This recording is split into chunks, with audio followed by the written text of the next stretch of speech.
Hello and welcome to the Wellness Connection podcast with Fiona Kane. I'm your host, Fiona Kane. Today, I'm going to be talking about something that I've just noticed that's come up, a wording and language that's come up recently, well, for a little while, but I've just noticed it come up a lot lately.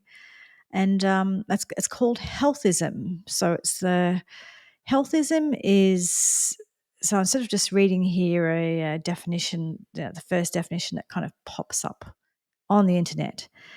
And it says it's a belief that sees health as property and responsibility of an individual and ranks the personal pursuit of health above everything else. So it's a belief system that sees health as the property and responsibility of the individual and ranks that top.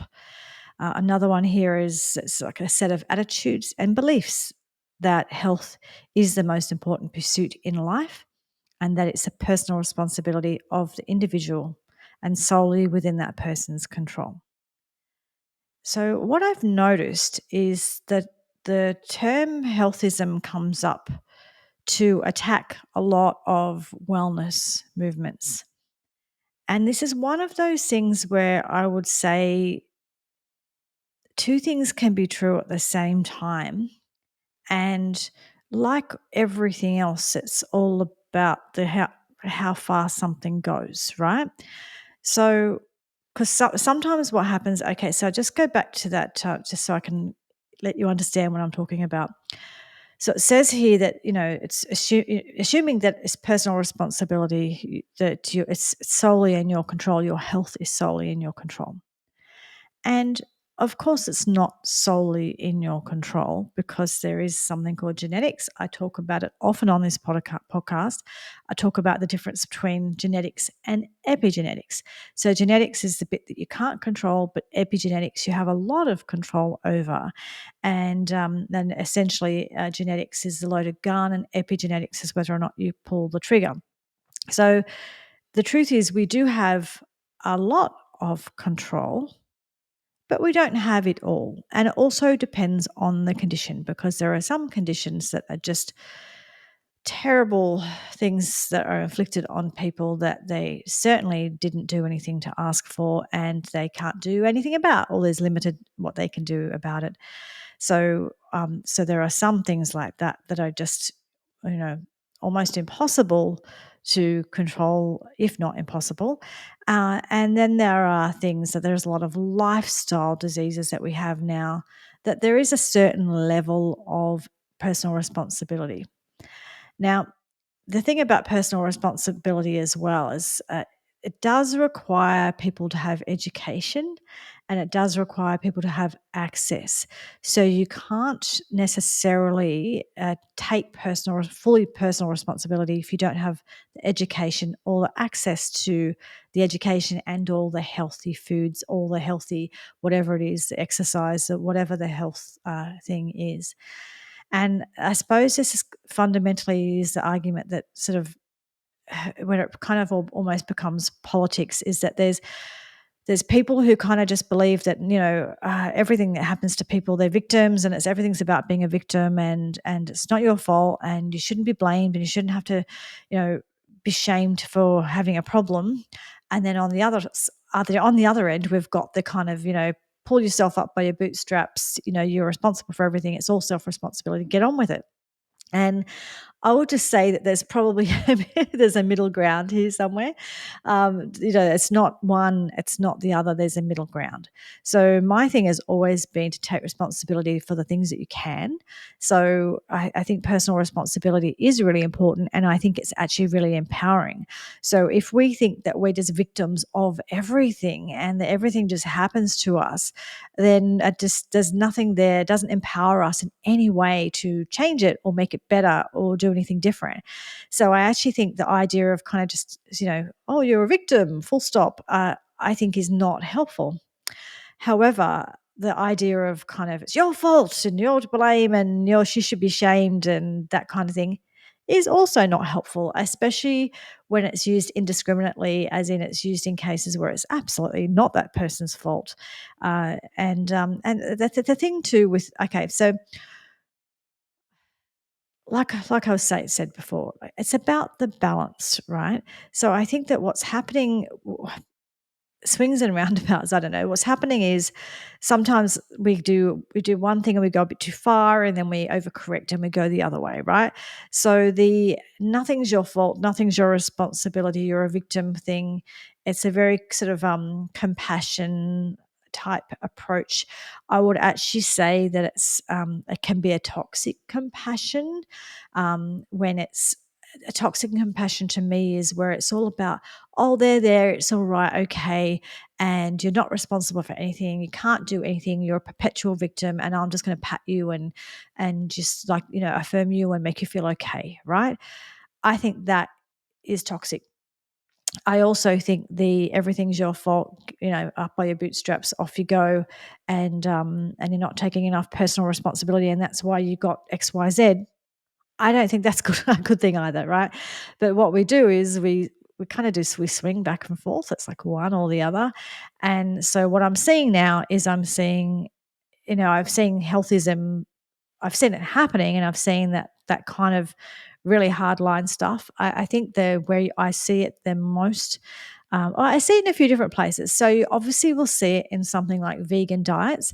So there's people who will do a vegan diet who feel that that's the best thing for them for whatever list of reasons that they believe is the reason for them. They'll get on with it and they'll do it, and that's just their personal thing. And then there's people who do the vegan diet who are real absolute Puritans who make sure the whole world knows about it, and the whole world knows that they are the most pure person on the planet and nobody is as pure as them. And they should or could, that they are all wrong, and spiritually beneath them, and if health in every way they are superior to you because they are a vegan, right? So not every vegan's like this, but there are vegans who are like that. It's not just vegans, so I'm not only picking on vegans, but it's where I see it a lot. But it also happens in other areas. So there's people who are kind of like, oh, everything I eat is organic and it's biodynamic, and it's, the moon's in Pisces when it gets picked in a full moon with it, like whatever. And I don't need any chemicals, and I don't need any GMOs, and I don't need blah blah blah blah blah blah. And they can sometimes be a bit full on too. Like, again, if it's a choice, like, sure, I actually personally think taking personal responsibility and trying to eat well and look after yourself and all of the rest of it can be, and usually is, a healthy thing. It's a good thing, right? But it's when it sort of becomes this absolute, uh, absolute obsession that can't see anything else and is so obsessed about it. And I would argue that when you become that obsessed by it, that it's probably not good for your health, like with that level of obsession. So while it's great to avoid pesticides and this and that, and I'm not going to argue about, like, there's so many things in our system, in our dietary system, in our waterways, in our air, whatever, that are problematic or could be problematic, and there's so many things in food that are problematic. However, trying to overcome every single one of them, and it's like they kind of defeat each other. It's like you should have brown rice because brown rice is the most healthy thing. However, the brown rice has more sort of lectins, and it's harder to digest, right? And also, oh, by the way, it's high in arsenic because it's grown in a certain area, blah, blah, blah, right? So it's like, well, which do you do, brown rice, or do you do, and by the way, I do basmati, but if you do brown rice, that's fine, whatever it is for you. But we kind of get, it's the same with, wheat is bad and unhealthy and no one should have it. No, that's not true. It's just not good for people who have a problem with gluten and a problem with wheat, which includes me. But it doesn't mean that everybody shouldn't eat gluten and everybody shouldn't eat wheat, or that this pesticide or that pesticide, and I'm purer than you because I don't eat any pesticides.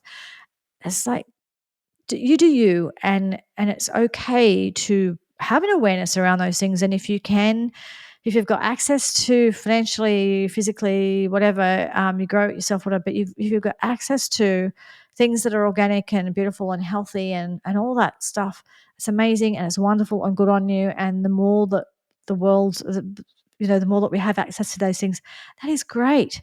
However, not everyone has that access. So I think judging people or shaming them for not having that or for not doing that, or what you mean you don't activate all of your nuts? Oh my God, like, oh, how could you do that? So healthism is a thing. I get it's a thing. So I will make fun of it just as much as anybody else. However, the other side of the scale, which is nobody's responsible for anything, and anyone who says anything about personal responsibility, that's just healthism, and we have to avoid that because that just causes eating disorders and blah blah blah.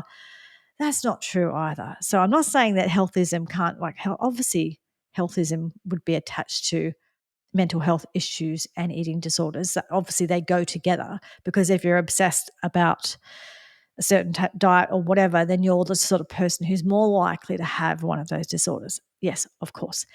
However, caring about your health and wanting to eat well and wanting to look after yourself is not an eating disorder.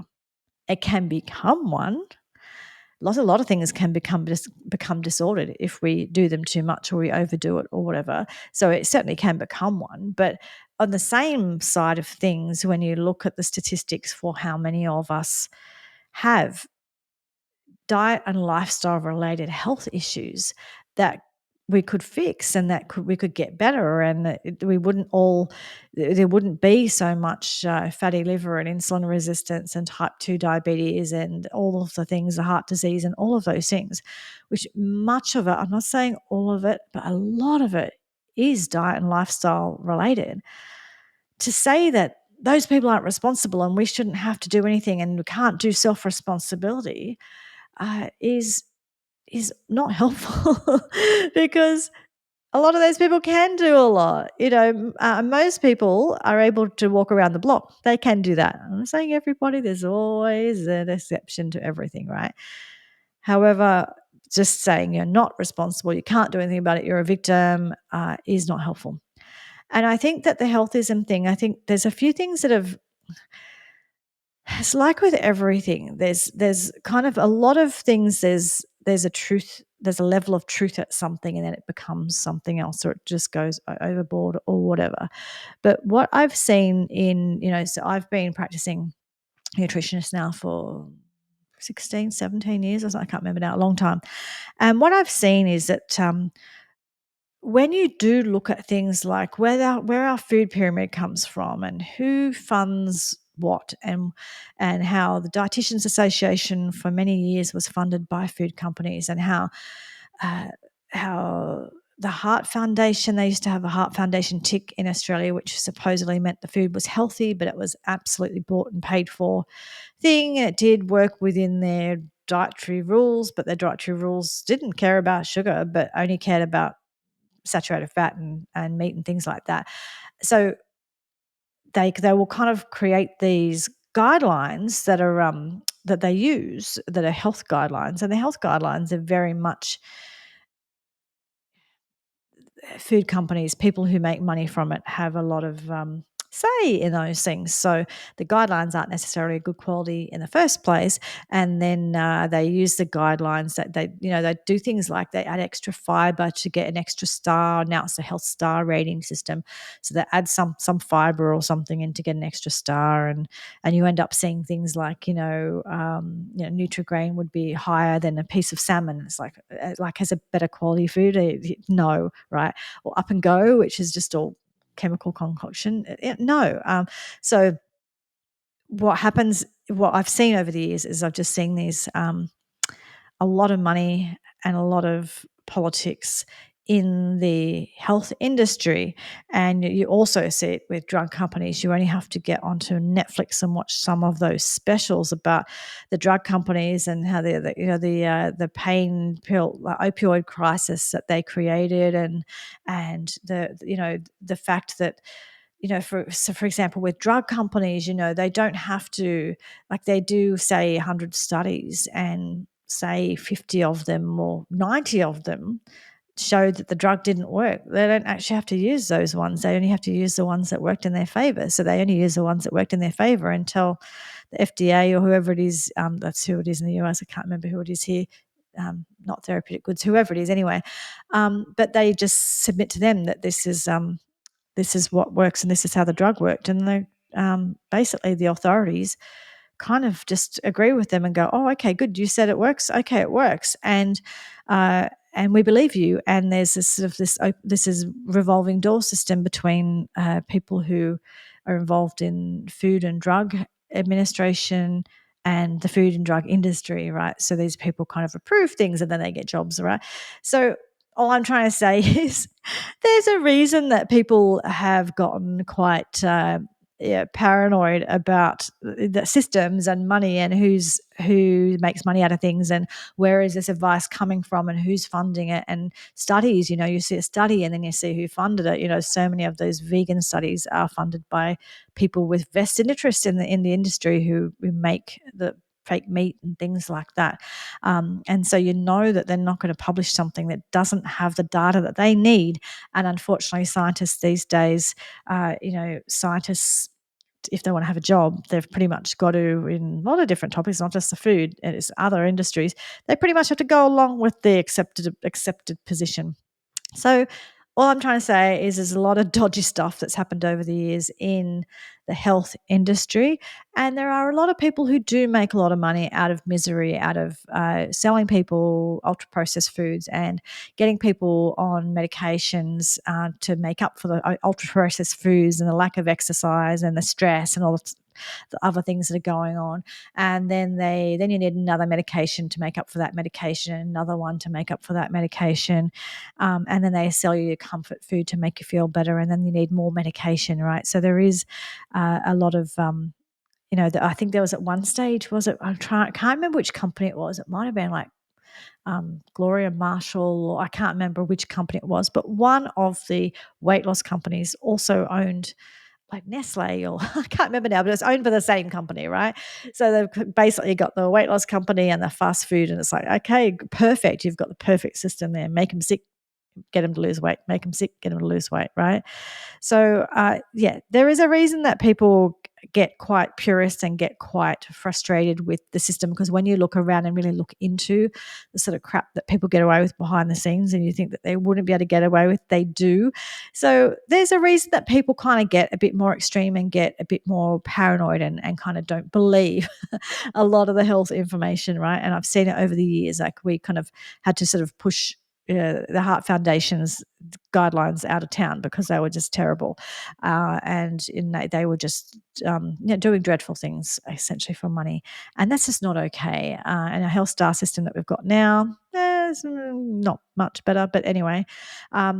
So what I'm trying to say is there is a reason that people get that way, and there's a reason that people got that way. It's not as simple as you can believe everything that you get given the food pyramid or whatever it is, and it's that's how it is and it's perfect. And I think South Park did a great episode on the food pyramid when they tipped it upside down, which is probably a bit more accurate and how it should be. However, there's a lot of systems in place, unfortunately, that don't support your health, that do support a lot of people making a lot of money out of you not being well.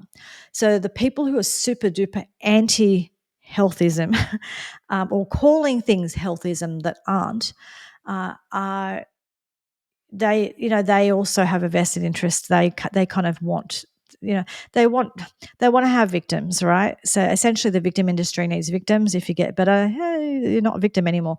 So there's a certain type of industry and a certain type of area in life that's supportive of everyone's a victim, you can't do anything about it, blah, blah, poor you, whatever it is. And that means that you're like, it takes away your power, right? Then there's the other side of things where you can take personal responsibility where it matters, like where it is true, where it is your responsibility, and you can do a lot and change your life and make a difference, right? So I just think it's like, don't buy that health, everything that talks about health, personal responsibility is healthism and bad and evil. But if that healthism person is saying, if you don't do this diet, blah, blah, blah, and your diet caused your cancer and you're going to die because you didn't do my U-Butte diet or whatever, that's not healthy. Right?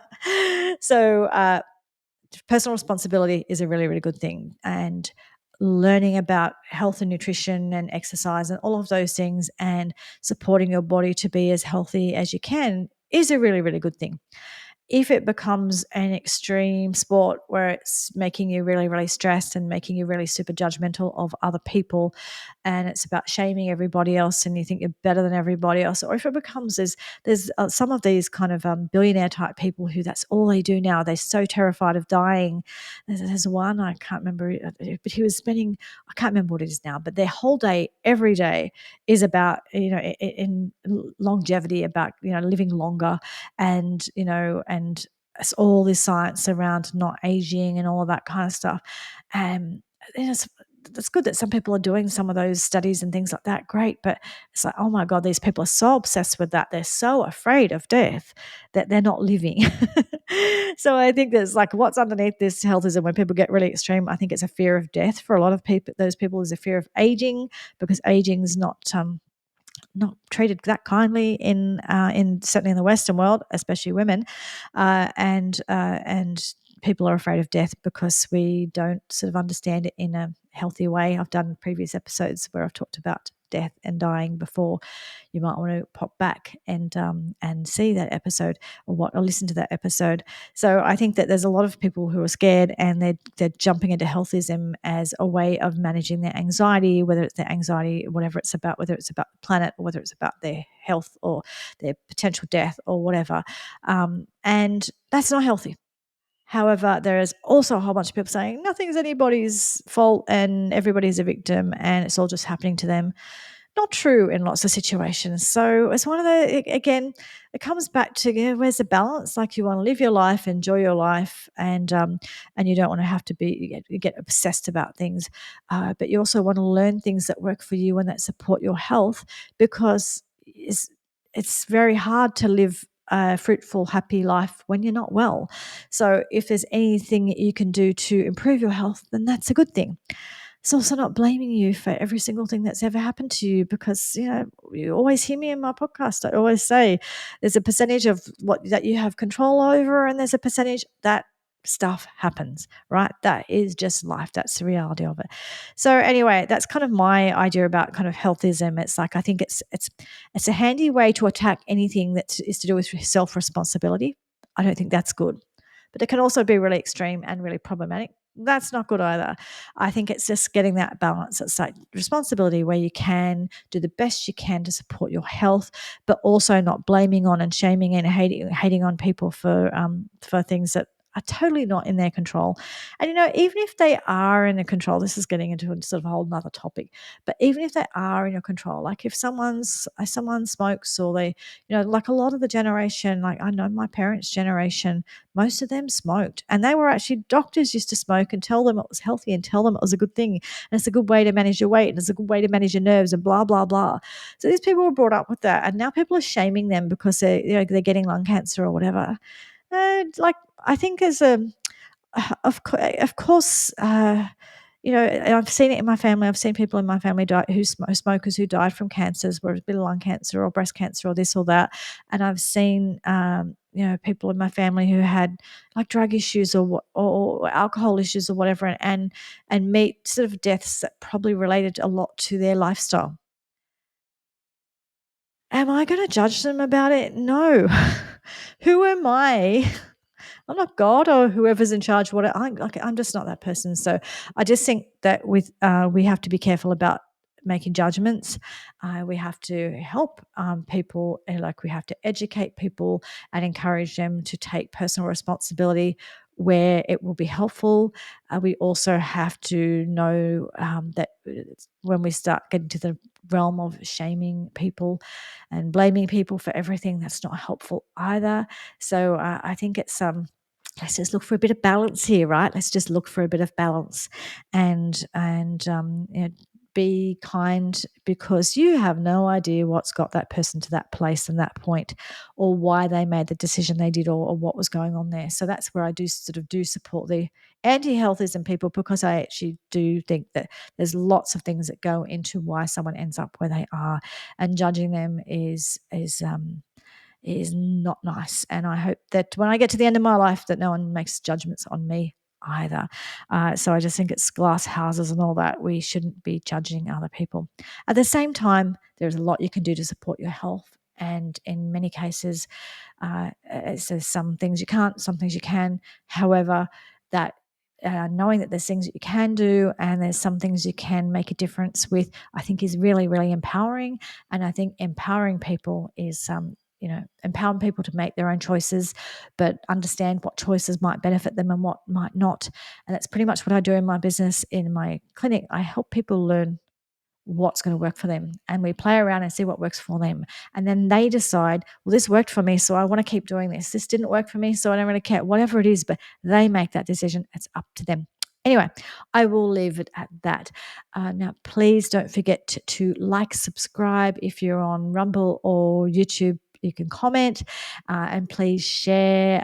I just really, subscribing makes a big difference, because it makes people pay more attention and see my podcast, or hear my podcast.